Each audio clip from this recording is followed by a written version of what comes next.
Hello दोस्तों, कैसे हैं आप। अगर आप भी हो गए हैं परेशान, लोन के इंस्टॉलमेंट नहीं भर पा रहे हैं टाइम पे और बैंक के रिकवरी एजेंट के कॉल आ रहे हैं, तो परेशान होने की जरूरत नहीं है दोस्तों। आरबीआई का नया नियम जारी हो चुका है जिसमें बैंक को रिकवरी एजेंट आपको परेशान नहीं कर सकता। जाने आरबीआई के पूरे नियम, एक बार इस वीडियो को पूरा आप देख लीजिए। अगर इस वीडियो पे आप पहली बार है तो सब्सक्राइब किए बिना मत जाना दोस्तों, क्योंकि आने वाले टाइम में इससे भी अच्छे टिप्स हम लाने वाले हैं दोस्तों। बैंक और एनबीएफसी के रिकवरी एजेंट्स के लिए आरबीआई ने सख्त नियम बनाए हैं। हाल में आरबीआई ने इन नियमों के उल्लंघन पर एचडीएफसी बैंक पर 1 करोड़ रुपए की पेनल्टी भी लगाई है दोस्तों। ग्राहकों को आरबीआई के इन नियमों के बारे में जानना बहुत ही जरूरी है दोस्तों। अगर आप भी लोन नहीं भर पा रहे हैं टाइम पे तो टेंशन लेने की जरूरत नहीं है। बस इस नियम को आराम से एक बार जान लीजिए। अगर ग्राहक ने लोन पर डिफॉल्ट किया है या ईएमआई चुकाने में देर की है तो बैंक को तय नियमों का पालन करना होगा। आरबीआई ने एचडीएफसी बैंक पर 1 करोड़ रुपए की पेनल्टी लगाई है। इसकी एक बड़ी वजह रिकवरी एजेंट्स के इस्तेमाल में नियमों का उल्लंघन है। इससे लोन की वसूली में ग्राहकों के साथ रिकवरी एजेंट की बदतमीजी का मामला फिर से सुर्खियों में आया है। आरबीआई ने जांच में पाया है कि रिकवरी एजेंट ने तय नियमों का पालन नहीं किया था।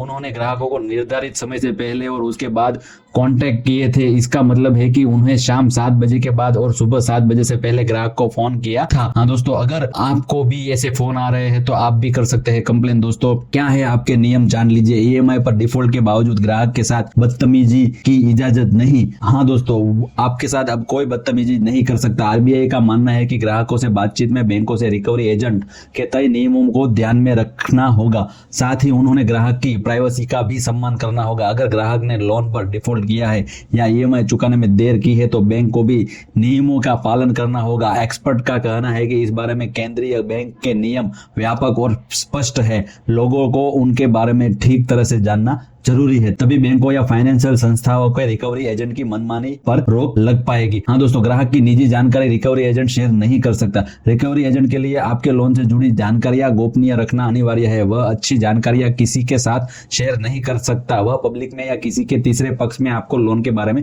बातचीत भी नहीं कर सकता। अगर वहां पे सोसाइटी में आगे किसी को पूछे और बोले किसी को कि लोन नहीं भरा है ये है, तो वो नहीं कर सकता। अगर आपको लगता है कि रिकवरी एजेंट इन नियमों का उल्लंघन कर रहे हैं तो आपको बैंक या एनबीएफसी के उसकी शिकायत करनी चाहिए। आप रिकवरी एजेंट के खिलाफ कानूनी कार्यवाही भी कर सकते हैं। और आजकल का ट्रेंड है कि व्हाट्सएप में मैसेजेस भी कर देते हैं रेफरेंस को, रिलेटिव्स को, वो भी नहीं कर सकते कोई। रिकवरी एजेंट सिर्फ सुबह 7 बजे से लेकर शाम 7 बजे तक ही संपर्क कर सकता है। हाँ दोस्तों, आरबीआई के नियम के मुताबिक रिकवरी एजेंट को ग्राहक से बातचीत में शालीनता बरतनी होगी। उन्हें आपको पर्सनल स्पेस का ध्यान रखना होगा और वे आपसे सुबह 7 बजे से शाम 7 बजे के बीच संपर्क कर सकते हैं। अगर रिकवरी एजेंट इन नियमों का पालन नहीं करता है तो उनके खिलाफ कानूनी कार्यवाही आप कर सकते हैं। इसके लिए आपको सबूत पेश करना होगा। आप उसकी फोन कॉल्स रिकॉर्ड कर सकते हैं और एसएमएस सेव कर सकते हैं। दोस्तों, आपके लोन पर डिफॉल्ट किया है, आपको डरने की बिल्कुल जरूरत नहीं है। बैंक से लोन के बारे में बातचीत करें। अगर आपने डिफॉल्ट किया है, लोन भर नहीं पा रहे हो, टाइम पे पेमेंट नहीं हो पा रहा है, तो इन बातों का ध्यान रखना दोस्तों।